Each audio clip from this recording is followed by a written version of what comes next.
नमस्कार दोस्तों, आज फिर मैं आपके साथ एक बार फिर से आ गया हूँ नई स्टोरी के साथ। कि मैं आया हूँ जिसमें एक बिटिया के घर, सोनभद्र की बिटिया है ये। इसने हाई स्कूल में जिले में सर्वाधिक अंक ला करके जिले का नाम सबसे अधिक मार्क्स लाए, 92.5% नंबर ला करके उसने जिले का नाम रोशन किया।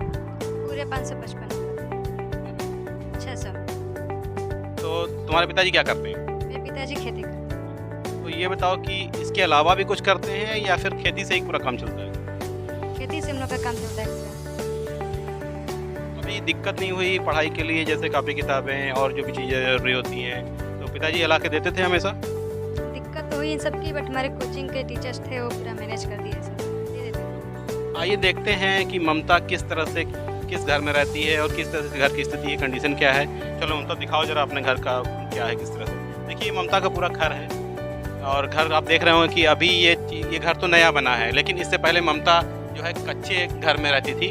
और कच्चे घर के बाद ममता के पिता ने मेहनत मजदूरी करके, खेती का काम करके इस तरह से इन्होंने ये घर बनाया है। ये देखिए ममता का घर है। ममता ये बताओ कि कहाँ पे पढ़ती थी तुम और कहाँ ये क्या है वैसे, ये क्या इधर क्या होता है?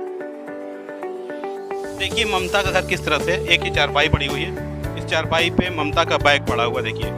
और ममता जो है, मैं एक बात और बताना चाहूँगा कि ममता दलित परिवार से है।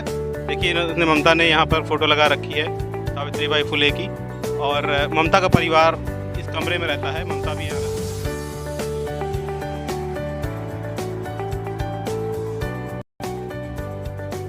आपने भी पढ़ाई की है? हाँ सर।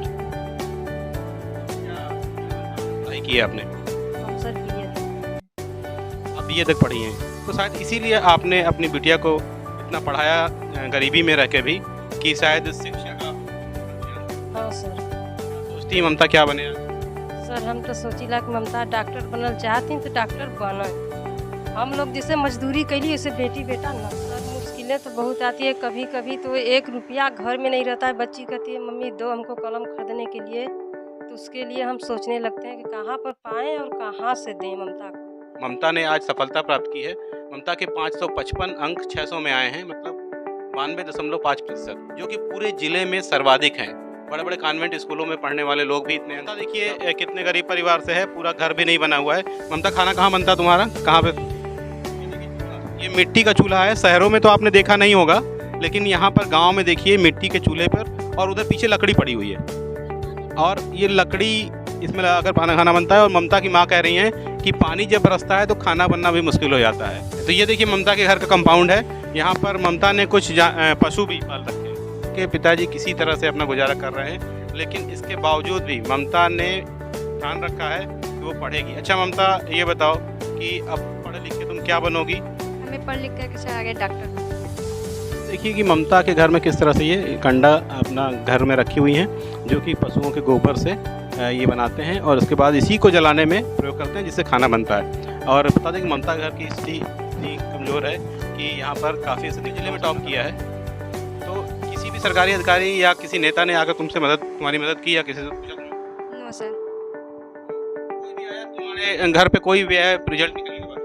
रिजल्ट निकलने के बाद तो सर मीडिया वाले जितने लोग हैं वो लोग आए थे, और कोई अदर लोग नहीं है। स्कूल के टीचर्स लोग आए थे, विधायक आए थे, सांसद आए थे, या सर ये लोग नहीं आए थे, कोई नहीं आया।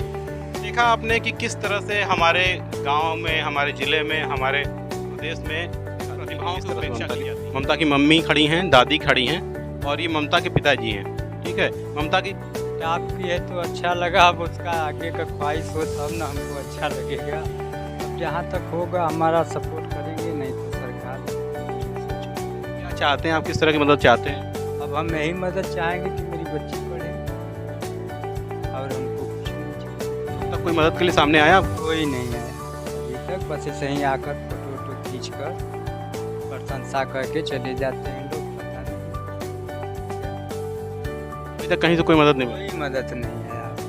लेकिन ममता को आज तक कोई मदद नहीं मिली है, कहीं से कोई एक पैसे की मदद नहीं मिली है। इसलिए मैं आपसे अपील करता हूँ, और देखने वालों से भी अपील करता हूँ कि जहाँ तक हो सके, अगर आपके कानों तक की आवाज़ पहुँच रही है, ये दृश्य पहुँच रहा है, तो मैं आपसे अपील करता हूँ कि ममता की मदद कीजिए, ताकि वो एक बेहतर भविष्य प्राप्त कर सके और देश और समाज के सेवा में अपना योगदान दे सके, नहीं तो एक प्रतिभा ऐसे ही एक गांव में खत्म हो जाएगी।